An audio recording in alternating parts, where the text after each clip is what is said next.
সালামু আলাইকুম। অলি স্যারের অনলাইন কোচিং এ সবাইকে স্বাগত। আজ আমরা ফিনান্সিয়াল ম্যানেজমেন্টের chapter 2 capital budgeting and risk analysis এর লেকচার শিটের প্রবলেম 4 করব। এর আগে মোটামুটি 4টা ক্লাস হয়েছে। 4টা ক্লাসে আমরা এই চ্যাপ্টারের সার্টেনলি ইকুইভ্যালেন্ট মেথডের নিয়ম শিখতে পারছি। এই চ্যাপ্টারে বিভিন্ন ধরনের নিয়ম আছে, এর মধ্যে একটা নিয়ম শেষ আমাদের। আজ আমরা ক্যাপিটাল বাজেটিং এর যে অংশটা সেটা শিখবো। ক্লাসটা খুবই ইম্পর্টেন্ট এবং আজকের ক্লাস দিয়ে আমি ক্যাপিটাল বাজেটিং এর এই অঙ্কটা শিখাবো এবং পরীক্ষা হলে এটা যখন ঘুরে আসবে, যেহেতু এখন প্রশ্নের ধারা চেঞ্জ হয়েছে, নতুন সিলেবাসে প্রশ্ন হয়, প্রশ্ন ঘুরে ঘুরে দেয়। ঘুরে আসলে কিভাবে আসতে পারে এবং সেটার আনসার কিভাবে দিতে হয় সেটা আমরা শিখবো আজকে। আপনাদের আহ, এই সাবজেক্টের থার্ড ইয়ার অ্যাকাউন্টিং ডিপার্টমেন্টের কোয়েশ্চেন হয়েছে, এই অঙ্কটা আসছিল। যেহেতু ইম্পর্টেন্ট একটা ক্লাস, আপনারা একটু কষ্ট করে শেয়ার মেনশন করে ফেলেন। আমিও আপনাদের এই ক্লাসের ভিডিওটা শেয়ার করে রাখতেছি যাতে আপনারা পরবর্তীতে দেখতে পারেন। যারা সামনে পরীক্ষা দিবেন, সময় কম, তারা এই ভিডিওগুলো নিয়ে বাসায় বসে বসে 3-4 ঘন্টা সময় দিলে একটা করে চ্যাপ্টার শেষ করা সম্ভব। সবাই চেষ্টা করবেন ক্লাসটা ভিডিওটা আর কি শেয়ার মেনশন করে নিজের প্রোফাইল লিখে দিতে, তাহলে আপনার দুইটা উপকার। বর্তমানে ডিসকাউন্ট অফার চলতেছে ফাইনাল ইয়ারদের জন্য। মাত্র যে কোনো ভিডিও শেয়ার মেনশন করলে 800 টাকায় কোর্স করা যাবে এক সাবজেক্ট, আর বেশি করে সাবজেক্ট করলে 50% ডিসকাউন্ট। ক্লাস শুরু করে দিলাম। ক্লাস শুরু করার আগে একটু আলোচনা করি আজকের পরীক্ষা নিয়ে, কারণ আপনার প্রশ্নটাও এরকম হতে পারে। হতে পারলে কিভাবে আনসার করবে। এটা হলো থার্ড ইয়ার আজকে অ্যাকাউন্টিং ডিপার্টমেন্টের কোয়েশ্চেন। ছোট প্রশ্ন নিয়ে আলোচনা করবো না, ছোট প্রশ্নগুলো অনেক সহজ আসছে, এগুলা আপনারা পারবেন। কালকে রাতে একটা ফ্রি ক্লাস হয়েছিল, মনে আছে মনে হয়। কালকে রাতে এই ক্লাসে এই অঙ্কটা করাইছিলাম। যারা গতকালকে ক্লাস করছেন তারা জানতে পারবেন এই অঙ্কটা গতকালকে রাতে করাইছিলাম। আল্লাহর মধ্যে এটা আসছে রাত 10টার ক্লাস, চাইলে এখনো দেখতে পারবেন। এই টাইপের অঙ্কগুলো করাই দেওয়া হয়েছিল। আচ্ছা, বড় প্রশ্ন নিয়ে আলোচনা করি। প্রথম যে প্রশ্নটা আজকে যেটা করাবো, এটা শুধু টাকাগুলো চেঞ্জ। বেসিক যাদের আছে তারা সবাই পারবে। এনপি বের করতে হবে, কোনটা অ্যাকসেপ্ট করা হবে, আর এডিআর বের করতে হবে। আজকে তো করাই দিব এটা, শীটের এই অঙ্ক। শুধু এই জায়গায় একটু তফাৎ আছে যে সবগুলো ইয়ারের টাকা সমান। সবগুলো ইয়ারের টাকা সমান হলে শর্টকাটও করা যায়, ইচ্ছা করলে আপনি ছক দিয়ে বড় করেও করতে পারবেন। এটা তো, আর এটা ক্যাপিটাল স্ট্রাকচার গতকাল শর্টকাট সাজেশনে দেওয়া হয়েছিল। ক্যাপিটাল স্ট্রাকচারের গতকালকের ক্লাস যারা করছেন তার সেখানে বলেছিলাম। এই অঙ্কটা খুবই ইম্পর্টেন্ট, শীটের অঙ্ক, লেকচার শিটে আছে। কত নম্বর অঙ্ক?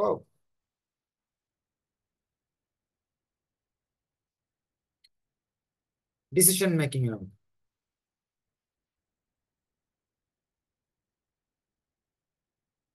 এই যে 9 নম্বর অঙ্ক বলে দিছিলাম আপনাদের শর্ট সাজেশনে। আমি বলছিলাম আপনাদের ফোর্থ ইয়ারের শর্ট সাজেশনে বলেছিলাম, শর্ট সাজেশনে দিলাম 11 নম্বর, কিন্তু পরীক্ষায় যদি আসবে 9 নম্বর। এটা তো ভিডিও আছে, আপনার ইচ্ছে দেখে নিতে পারবেন। এই যে 47 মিনিটের ভিডিওটা পরশুদিন করা হয়েছিল, এই অঙ্কটা আসছে। এরপরে আমরা যাচ্ছি ওয়ার্কিং ক্যাপিটাল ম্যানেজমেন্ট। এই পার্সেন্টেজ দিয়ে কিভাবে করতে হয়, একেবারে ইজি একটা অঙ্ক এখানে আছে। এটাও শর্ট সাজেশনে ছিল, 15টা অঙ্ক দেন না যে, এটাও ছিল। মানে 2 নম্বর না 3 নম্বর অঙ্ক, পরশুদিন বলে দিছিলাম এখান থেকে যে এই দুইটা অঙ্ক আসতে পারে। এই 2 নম্বরটা পার্সেন্টটা চেঞ্জ করিস, আর এই 3 নম্বরটা এটা আসছে। এরপরে আপনাদের এটা লিজের সহজ একটা অঙ্ক আসছে, এখানে কোনো প্যাচ নাই। হ্যাঁ, বিগিনিংও নাই, একেবারে ইজি। অর্থাৎ কেউ যদি 1 নম্বর অঙ্কটা করে যায় লিজের, লিজ লিজ ফিনান্সিং এর 2 নম্বর না 1 নম্বর করে গেলেও সেও দিতে পারছে এটা। লিজ ফিন্যান্সিং এই যে এটা যদি করে দেওয়া থাকে এই অঙ্কটাই আসছে। কিন্তু আজব হলো, ফেল করবে না ইনশাল্লাহ কেউ, কিন্তু ক্যাপিটাল মার্কেট ফিনান্সিং থেকে প্রশ্ন দেয় নাই, ডিভিডেন্ড পলিসি থেকে দেয় নাই, 4টা থিওরি আসছে। এটা একটু ব্যতিক্রম ধর্মী প্রশ্ন, 4টা অঙ্ক আসছে, পাস সবাই করে ফেলবে ইনশাল্লাহ। আপনারা যারা ম্যানেজমেন্ট ডিপার্টমেন্টে আছেন তাদের যদি এরকম প্রশ্ন হয়, কে কত পাবেন? পাস করবেন না ফেল করবেন? কমেন্ট করেন। যদি আপনাদের এরকম প্রশ্ন হয়, সামনে তো 23 তারিখ পরীক্ষা, পাস করবেন না ফেল করবেন, নাকি A+? পাস হলে পি লেখেন, এফ হলে, ফেল হলে এফ লেখেন। আর যদি A+ পান তাহলে A+ তো লিখতেই পারবেন। আচ্ছা, এখন আমাদের ক্লাস শুরু করে দিচ্ছি। এটা হলো আমাদের দ্বিতীয় অংশ। এই অধ্যায়ের 3টা অংশের মাঝে দ্বিতীয় অংশ এটা। 5টা অংশের মধ্যে 3টা অংশের মধ্যে দ্বিতীয় অংশ, ক্যাপিটাল বাজেটিং। এখানে বলছে Priya limited is considering investing in one of mutual exclusive project P and Q. Priya limited 2টা প্রজেক্ট আছে, পি এবং Q. The firm cost of capital 15%, অর্থাৎ আর এম বা কে এর মান 15%, আর এফ এর মান 10%। এটা হলো কে ই বা আই এর মান দেওয়া আছে 15%, আর এফ এর মান দেওয়া আছে 10%। আপনাদের কাছে আজকে একটা প্রশ্ন, যদি এনপিবি চায়, শুধু এনপিবি চাইলো, তাহলে কোনটা সিলেক্ট করবেন? আপনারা বলেন, 1 না 2, এ না বি? শুধু এনপিবি যদি চায়, শুধু এনপিবি চাইলে কোনটা সিলেক্ট করবেন? দেখি আগে যে ক্লাস করছেন তারা কতটুকু মনে আছে। শুধু এনপিবি চাইলে কোনটা ইউজ করবো আমরা?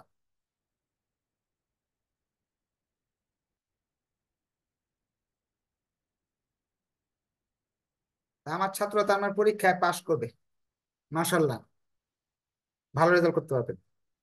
তার মানে মনে আছে, যদি শুধু এনপিবি চায় তাহলে আমি এইটা ইউজ করব। আর অ্যাডজাস্টেড, অ্যাডজাস্টেড এনপিবি যদি চায় তাহলে এটা ইউজ করতে হবে। পরীক্ষায় তো এই পেজগুলোই দিবে, আপনি ধরতে পারবেন না, পরিণাম অঙ্কে ভুল করে আসবেন। দুইটা এটার মাঝে আমার এটার কাজ আপাতত নাই, এইটাই কাজ হবে, কারণ এখানে শুধু চাইছে certainly, equivalent, risk, less, match কিছুই বলে নাই। শুধু বলছে find the net present value of each project. 2টা প্রজেক্ট, এখানে 12,000 দিবেন, এই টাকাগুলো পাবেন। এখানে 18,000 দিবেন, এই টাকাগুলো পাবেন। এখন সিম্পললি এনপি বের করবেন 2 প্রজেক্টের, ইউজ করবেন কস্ট অফ ক্যাপিটাল। কত পার্সেন্ট ইউজ করতে হবে? 15% ইউজ করতে হবে। এখানে 10% ইউজ করলে অঙ্ক ভুল যাবে। বেসিক থাকলে অবশ্যই নিতে পারবেন। In this situation which project is preferred? আচ্ছা, আগে এনপি বের করি। এখন এনপি বের করার জন্য ছক দিয়ে যদি করি, আপনারা দুইটাইতে পারেন, ছক দিয়েও পারেন, ছক ছাড়াও পারেন। প্রবলেম আমরা 4 করতেছি, এবং পরীক্ষায় এটা যদি বানায় দেখ কি আসবে এটা আমি শিখাবো আজকের ক্লাসে, টেনশনের কোনো কারণ নাই। যতই বানায় দেখ আপনি পারবেন ইনশাল্লাহ, কারণ কি বেসিক তো আপনার 100% আছে। ছক দিয়ে করব না? আচ্ছা, ছক দিয়ে করি। ইয়ার, CFAT। আমি শুধু প্রজেক্ট পি করতেছি, প্রজেক্ট পি, প্রজেক্ট পি এর অংশটা করতেছি। যারা যারা ওইভাবে পারে, ছক দিয়েও পারে তারা। এটা প্রশ্নে দিয়ে দিছে 1 2 3 4 বছর।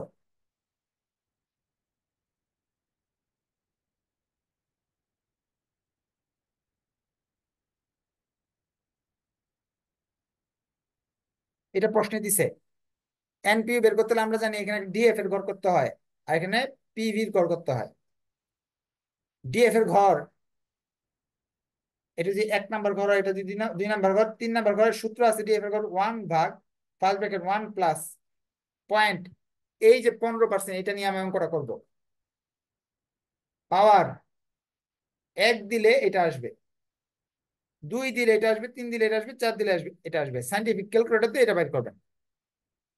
তো এক দিলাম এটা আসছে, 3 থেকে 4 গুণ নিবেন কমপক্ষে। দুই দিলাম এটা আসছে, তিন দিলাম এটা আসছে, চার দিলাম এটা আসছে। এতটুকু কে কে বুঝছেন?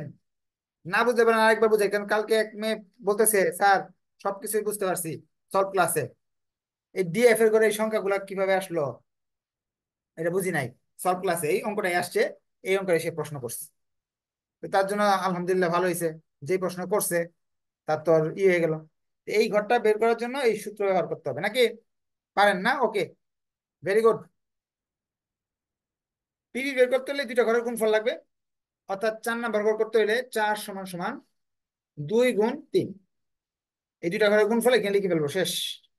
তা আসে কত? 5220, 3024। একটু কাইন্ডলি আপনারা আহ যুগ বিয়োগ গুলা বলবেন, যদি ভুল হয়ে যায়, কারণ অনেক সময় মুখে মুখে করি তো ভুল হতে পারে, নিজে করে নিবেন। টোটাল পিভি বের করব, এনপিভি বের করার জন্য টিপিভি মাইনাস এনসিও, অর্থাৎ এই টাকা থেকে 13,250 থেকে এনসিও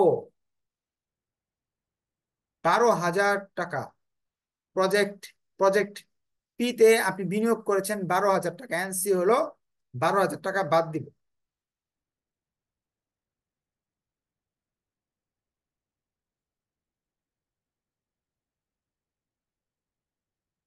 এই 12,000 টাকা এখানে বাদ দিয়ে দিব।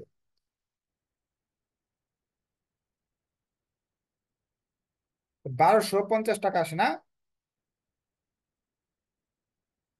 যে ভুলগুলো করবেন না কখনোই পরীক্ষা হলে, এই যে এগুলোর সামনে টাকা দিবেন, হ্যাঁ। প্রজেক্ট পি কি বুঝে গেছেন? বুঝে গেলে ওকে লিখেন, আমরা তো আজকে অনেক কিছু করতে হবে, প্রশ্ন ঘুরাই দিলে কি করতে হবে এটা শিখতে হবে, ঠিক না? একটু কষ্ট করে ওকে লিখে ফেলেন। এই অঙ্কটা ঘুরাই দিলে কিভাবে করবে এটা আমি শিখবো। এখন প্রজেক্ট কিউটা এই দিক দিয়ে করি, হ্যাঁ। প্রজেক্ট কিউ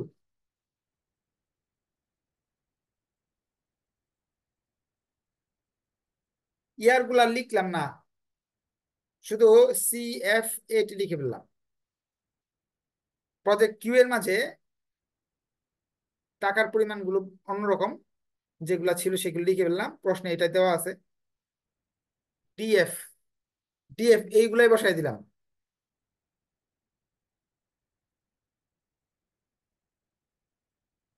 আপনি যদি দুর্বল হয়ে থাকেন তাহলে আপনি নতুন করে করবেন, প্রজেক্ট পি যেভাবে করছি কিউ আলাদা জায়গায় করবেন, খাতার অন্য পাশে করবেন। এখন এই দুইটা গুণ করলে আসবে পিভি। এটা যদি আপনার ঘর ধরে নেন, এটা 5, এটা যদি 6, এটা 7, 5 গুণ 6 হবে, তা আসবে 3,000 এত, 4,000 এত,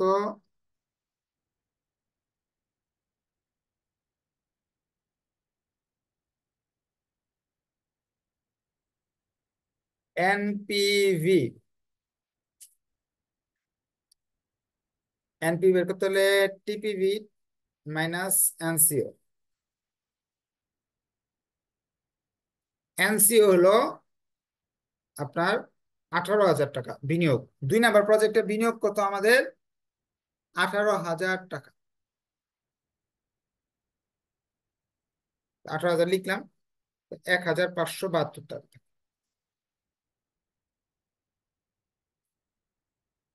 শেষ। এতটুকু বুঝে গেছেন তারা একটু কষ্ট করে ওকে লিখবেন।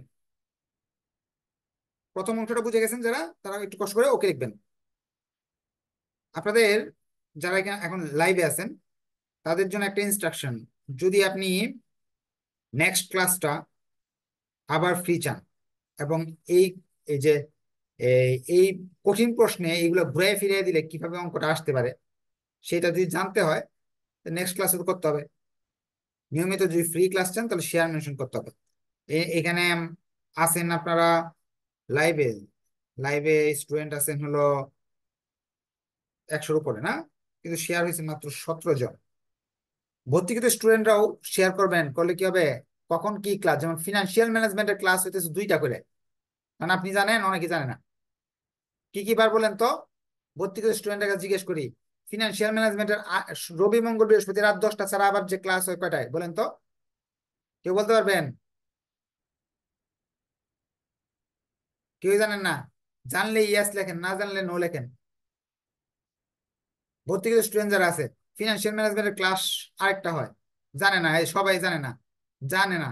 কেন জানবেন? আপনি ভর্তি করে স্টুডেন্ট না। কারণ কি, আপনি তো নোটিশ পড়েন না কখনো, শেয়ার মেনশন তো করেন না। ফিনান্সিয়াল ম্যানেজমেন্টের আরেকটা ক্লাস হলো শনি সোম বুধ রাত 10টায়। ইনভেস্টমেন্ট ম্যানেজমেন্ট দুইটা ক্লাস হয়, শনি সোম রাত রাত 10টায় ক্যাপিটাল স্ট্রাকচারের ক্লাস হয়। রবি মঙ্গল বৃহস্পতি আপনার সন্ধ্যা 7:30টায় ক্লাস হয়। অনেক ক্লাসই হয়, এক্সট্রা ক্লাস, কারণ আপনাদের পরীক্ষা যেহেতু আসছে এই জন্য ডাবল ডাবল ক্লাস নিচ্ছি। তো কেন জানেন না? আপনি শেয়ার মেনশন করেন না, নোটিশ গুলা যে দেই এগুলো করেন না, বা মেসেঞ্জার গ্রুপে তো বলতেছি। আচ্ছা, এটা তো বুঝে গেছেন সবাই না? 1 নাম্বার রিকোয়ারমেন্ট শেষ। এখন 1 নাম্বার রিকোয়ারমেন্ট শেষ করছি, এখানে তারা বলছে কোন শেয়ারটা নেওয়া উচিত। আপনাদের যারা 4 নাম্বার ক্লাস করছেন সবাই জানেন, এটা হলো কিউ, এটা হলো পি, এটা হলো কিউ। এনপিভি, পি এর হইলো 1250, কিউ এর হলো 1572। প্রশ্নে জানতে চাইছে তুমি কোনটাকে প্রেফার করো। প্রশ্নে বলছে ইন দিস সিচুয়েশন, এই অবস্থায় হুইচ প্রজেক্ট ইজ প্রেফার্ড। যারা 4 নাম্বার ক্লাস করছেন সবাই এটার উত্তর দিতে পারবেন, বলেন তো এটা আপনি কোনটা প্রেফার করবেন? 152 জন উপস্থিত আছেন লাইভে যারা ফ্রি ক্লাস করেন, তা আপনাদের উচিত সবাই একটা শেয়ার মেনশন করা। উনি এত কথা বলার পরে 19টা শেয়ার হয়েছে মাত্র। আচ্ছা, ঠিক আছে। এখন বলতে পারবেন কোনটা প্রেফার, প্রেফার কোনটা? গত ক্লাসে শিখেছি দুইটার মধ্যে কোনটা, এটা না এটা?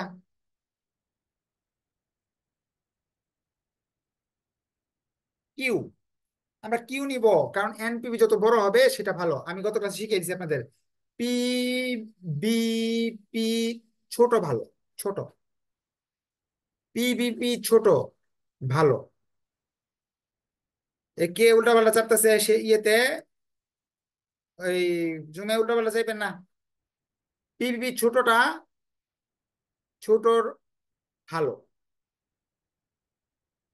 আর যা কিছু আছে এনপিবি আইআরআর যা আছে, এনপিবি আইআরআর যা যা আছে A to Z, বড়টা ভালো, বড়টা ভালো। কিউটা ভালো কারণ কিউটা বড়। এই বেসিক শিখিয়ে দেওয়া হয়েছে না? পিপিপি ছোট আর সব কিছু বড় ভালো। তাহলে আমি কমেন্টে কি লিখবো? কমেন্ট লিখবো project Q should be preferred because its NPV is higher than project P. কিউটা আমি প্রেফার করবো, আমি এটা বইয়ে লেখা আছে, আমরা দেখে নিন। এখন আর ব্যাখ্যায় গেলাম না, লিখায় গেলাম না। এখন আমরা 2 নাম্বারে চলে যাই। Determine the R A D R A D R using CAPM. CAPM use করে আর এ ডি আর বের করো। সিএপিএম ব্যবহার করে আর এ ডি আর ব্যবহার বের করো। প্রশ্নে আমাকে কিছু তথ্য দিয়ে দিছে। একটা তথ্য দিছে, একটা বড় রেট দিছে, কে বা আই বা আর এম, মানে 15% এটা দিয়ে দিছে। আর আর এফ দিয়েছে 10%। আরো দুইটা দিয়েছে, একটা হলো রিক্স ইন্ডেক্স অথবা বিটা। রিক্স ইন্ডেক্স বা বিটা ঝুঁকির হার দেওয়া আছে 1। এখন তারা প্রশ্ন বলছে R A D R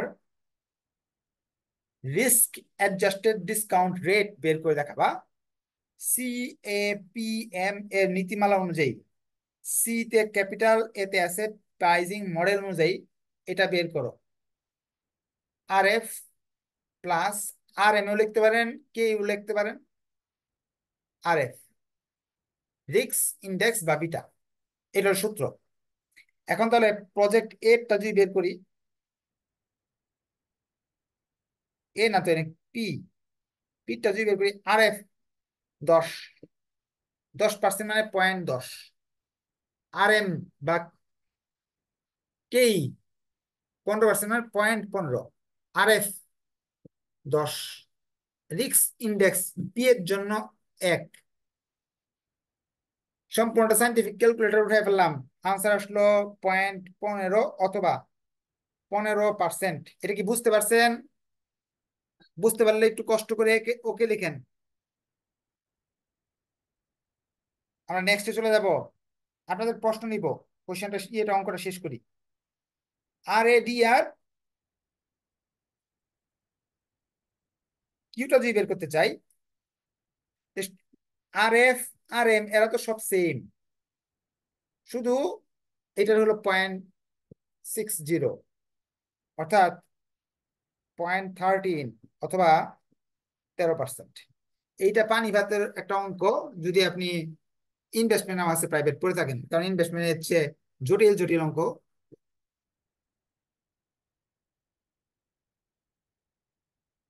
R A DR এর জায়গায় ইয়ার লিখবেন না, আর এ ডিআর লিখবেন। তারা তারা প্রশ্নে যেটা বলে দিবে ওই জিনিসটাই লিখবেন সবসময়, অন্য কিছু লিখবেন না। প্রশ্নে যেটা বলে দিবে ওইটা লিখে দিবেন।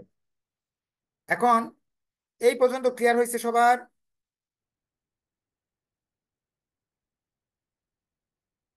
Clear, very good. আপনার কোয়েশ্চেন নিব আর একটু পড়ায় কোয়েশ্চেন নিই, কারণ সহজ অঙ্ক, এটা তো কোয়েশ্চেন থাকার কথা না।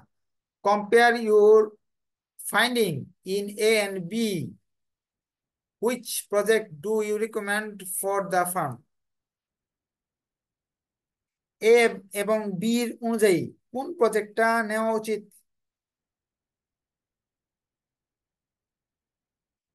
এ আর বি অনুযায়ী আমাদের এখানে সুদের হার বেশি হইলেও কোনো লাভ নাই। এনপিভি হলো মেইন জিনিস। নগদ টাকা আমার বেশি দরকার নাকি? নগদ টাকা আমার বেশি দরকার। নগদ টাকা যদি বেশি দরকার হয়ে থাকে, তাহলে পি এবং কিউ অনুযায়ী আমাকে কিউ কোম্পানিকে আমি প্রেফার করব, কারণ এনপিভি বেশি হলে ভালো। তাই আমাদের সি নাম্বারেও আমরা লিখব, compare funding of require A and B, project Q can be recommended for the firm, কারণ কিউ এর এনপিভি ভালো। সুদের হার বেশি আছে কিন্তু আপনার নগদ টাকা যদি না আসে, শেষে কাইটা কুইটা যদি কমে যায়, হ্যাঁ, আর এ ডি আর এটার আছে 15%, এটার আছে 13। আর এ ডি আর অনুযায়ী এটা ভালো, এনপিভি অনুযায়ী এটা ভালো, কিন্তু আর এডিআর এর কোনো মূল্য নাই। ধরেন এক ব্যাংকে গেছেন, বলতেছে আপনারা তো ভাই 1 লাখ টাকা রাখলে 15% সুদ দিব। আরেক ব্যাংকে যে গেছেন, সে বলছে 13%। আপনি তো লোভে এখানে রাখছেন, রাখার পর শেষ মেশ আপনার 1250 টাকা পাইছেন লাভ। আর এখানে রাখছে যে সে পাইছে 1570 টাকা। তা আপনি এইসব বড় হইলেও লাভ নাই, এখানে টাকা বেশি আসছে যেটা, এটাই প্রেফার। তা আমরা এটাতে উত্তর দিব। এখন আমি আপনাকে এইভাবে করাই দিলাম। কয়েকদিন পরে যখন পরীক্ষা হইলো, পরীক্ষা আসলো এরকম, এখন আপনি কি পারবেন না? কে এর মান 15%, আর এফ এর মান 10%, ইনভেস্টমেন্ট 15,000, এটা হলো 11,000, এগুলো 6 6 6 6 6 হাজার, এগুলো 6,000 4,000 5,000 2,000, 1.5 1.8। Find the NPV project using the firm cost of capital. আজকের প্রশ্ন যেটা আর কি করাচ্ছি। এখন কে কে এটা আজকের অঙ্ক করার পর পারবেন, আর কে কে পারবেন না? কেউ যদি বলেন যে স্যার পারবো না, তাহলে ওনার পাশ করার যোগ্যতা এখনো হয় নাই, আর তার অনেক পড়তে হবে। বুঝতে পারছেন? এরপর বলছে হুইচ প্রজেক্ট অ্যাকসেপ্টেড, তাহলে অ্যাকসেপ্টেড একটু শিখাইলাম। এরপর বলছে determine R A D R using CAPM, এটাও তো শিখাইলাম। তার মানে যেটা শিখাইছিলাম সেইটাই আসছে, কিন্তু টাকাগুলো বদলায় বদলায় আসছে। আচ্ছা, এখন ধরেন আরো বদলাই দিল, যে এত সহজ দিল না, প্রশ্নে এটা আসলো, বলল নেহা লিমিটেড পি এবং কিউ, একটা 15%, একটা 5%, আগা 12%। কে এর মান 15, আর এফ এর মান 5, আর এম এর মান 12, 3% দেওয়া আছে। Farm has greater the following basic cash and risk index. ওই 10,000, 18,000 আর এই টাকা আর রিস্ক ইন্ডেক্স দেওয়া আছে, এটা 10, এটা 1, এটা 0.07। এখন find the net present value NPV each project using cost of capital. Cost of capital ব্যবহার করে আপনাকে এনপিভি বের করতে বলছে, অর্থাৎ এই 15% দিয়ে এনপিভি বের করতে বলছে। এখন দেখেন আমি আপনাকে একটু বোর্ডে বুঝাই। এবং পরীক্ষা এটা আসলো, এখানে দেওয়া আছে কে এর মান 15, আর এম এর মান দেওয়া আছে 12, আর এফ এর মান দেওয়া আছে 5%। এখন এনপিভি চাইছে প্রথম রিকোয়ারমেন্টে, এনপিভি বের করো। তাহলে আমি এটা দিয়ে করব। এনপিভি বের করতে কত? 15% লাগবে। এরপর তারা বললো দুইটারই করলেন এনপি, মাত্র যে আমি মাত্র দেখাইলাম সেই অনুযায়ী আপনি দুইটারই এনপিভি বের করলেন। ধরে নিলাম দুইটারই এনপিভি বের করলেন। কোনটা ভালো কোনটা খারাপ বলে দিলেন। যখন আপনি সমাধানটা দেখবেন, এই যে সমাধান 15% দিয়ে করছে, টিপিভি এটা বেরিয়েছে, এটা 15% দিয়ে করছে, করার পরে এনপিভি বেরিয়েছে এটা 3810, এটা হলো 3100 টাকা। হ্যাঁ, সমাধান দেখলেন, দেখার পরে কিন্তু আপনি এখানে কোন প্রজেক্টটা নিবেন এটাও বলে দিতে পারবেন। কোনটা নিবেন? পি নিবেন, পি এর তো 3800 টাকা আসছে, এটা সবাই পারার কথা। এরপর 2 নম্বর রিকোয়ারমেন্টে বলছে ডিটারমিন দা RADR ইউজিং CAPM। RADR বের করো CAPM অনুযায়ী, মাত্র যেটা করাইলাম। এখন সেটাও আমি করলাম। আর এফ এর মান, আর এম এর মান কিন্তু দেওয়া আছে আলাদা আলাদা, রিস্ক ইন্ডেক্সও দেওয়া আছে। এটা 12% আসছে, এটা 9.9% আসছে। এই পর্যন্ত এ এবং বি নাম্বার রিকোয়ারমেন্টটা সবাই পারার কথা। আপনারা কি বুঝতে পারছেন? এ আর বি পারবেন আপনারা? পরীক্ষা যদি এরকম আসে একটু কষ্ট করে ওকে লিখেন। পরীক্ষা যদি এটা ঘুরাই আসে অঙ্কটা, পারবেন কিনা। এখন এরপর সি নাম্বার বলছে ইউজ দ্য RADR। আপনি এটা মনোযোগ দিয়ে শুনেন। Use the RADR of each project and determine its risk adjusted NPV which project is preferable in this situation। বলতেছে এই জিনিসটা আবার তুমি করবা, এই যে জিনিসটা এরকম টেবিল করবা, করে এনপিভি বের করবা, কিন্তু সুদের হারটা আর আগের মতো ধরা যাবে না। এই যে উত্তর বেরোলো, বি নাম্বার উত্তর 12% আর 9.9%, এই অনুযায়ী তোমাকে আবার এনপি বের করতে হবে। এই যে এনপি বের করতে হবে, এটা 12 এবং 9.90। এনপিভি আপনার নতুন পার্সেন্ট দিয়ে করতে হবে। করলাম, এই তথ্য অনুযায়ী কিউ এর টাকা বেশি আসতেছে, আমরা লিখবো কিউ আমরা প্রেফার করি। এরপর কম্পেয়ার কম্পেয়ার করতে বলছে। এখন শুনেন, আমার এই অঙ্কটা দেখানোর উদ্দেশ্য হলো পরীক্ষা হলে যেটা আসবে এটা মাথায় একটু, মাথাটাকে ইউজ করলে আপনি পাবেন। যেমন ধরেন এই লাইনটা আপনি আরো 10 বার পড়েন, ইউজ RADR মানে বি নাম্বার রিকোয়ারমেন্টে যে সুদের হার বেরোলো এটা ব্যবহার করে এনপি বের করতে বলছে, সোজা কথা। এই জিনিসটা অনেকেই ধরতে পারবেন না। এখন কেন ধরতে পারবেন না এটা বলে দিই। কারণ আপনি, আমি যে অঙ্কটা করাইছি এইটাই করে বসে থাকেন। বই যে একটা জিনিস আছে, টেস্ট বইটা আপনি কিনে নাই, গাইডটা যেটা কিনছেন ব্যতিক্রম, ওইটাও পড়েন না, তাহলে কেমনে? যদি আজকে অঙ্ক দেখার পরে আপনি ওই 10টা অঙ্ক আবার একটু দেখতেন বাসায় বসে, যে অঙ্কটা মাত্র করাইলাম এটা একা একা দেখলে বুঝে যাইতেন যে এই 3% মধ্যে 15টা ধরতে হবে, যদি 3টা থাকে এটা আমার বুঝাই দিত হইতো না। সমাধান দেখলে আপনি একা একাই বুঝে যেতেন। এরপর সমাধান দেখলে বি নাম্বার রিকোয়ারমেন্টটা তো পারতে নেই, সি নাম্বার রিকোয়ারমেন্টটা আপনি পেরে যেতেন, যে সমাধানটা একটু দেখে যেতেন। ডি নাম্বার রিকোয়ারমেন্টে বলতেছে কোনটা ভালো, আমাদের এনপিভি যেটা বড় ওইটাই তো ভালো। এনপিভি যার যেটা বড় সেটাই ভালো।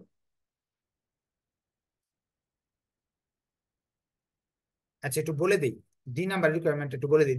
দুইটা মিলে এ এবং সি, এ বি মিলে কোনটা ভালো, এ আর বি মিলে কোনটা ভালো, এটা শিখাইছি না একটু আগে। এর এর এনপিভি এটার বড়, আর এটার বড় যেহেতু এইটাই ভালো, যেটা এনপিভি বড় এটাই ভালো। এই যে পি এর এনপিভি ভালো, কিউ এরটা ভালো না, কম, তাহলে পি, পিটা আমরা অ্যাকসেপ্ট করব। এখন যাদের কোয়েশ্চেন আছে দেখি, 2-1টা কোয়েশ্চেন থাকলে, কোয়েশ্চেন নেই। আসসালামু আলাইকুম। ওয়ালাইকুম সালাম, বলুন।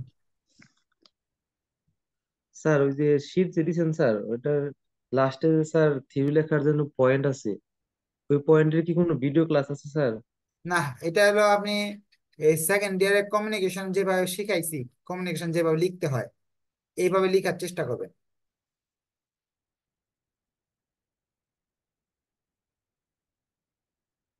আসসালামু আলাইকুম স্যার।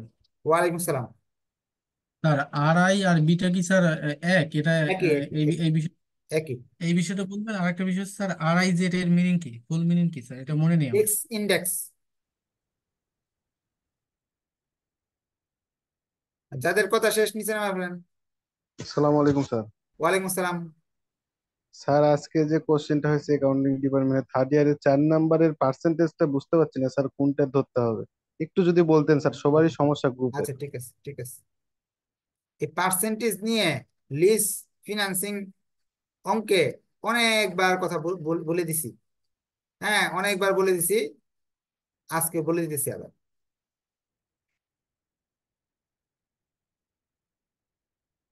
এখানে তারা বলছে এই যে প্রতিষ্ঠানটা আছে, 8 লাখ টাকা দামের একটা জিনিস তাদের দরকার, লিজের, এটার লিজের সম্পদের মূল্য, লোন নিছে 10% সুদে। ওকে, আর লিজ নিছে এত, কোন পার্সেন্টটা বুঝেন নাই? এই 10% দিয়ে তো অঙ্ক হবে, আর এটা তো ট্যাক্স রেট 35%। আর SLM, স্ট্রেট লাইন মেথড, সরলরৈখিক পদ্ধতির অবচয়, পার্সেন্ট তো আর আলাদা কোনো পার্সেন্ট দেখতেছি না।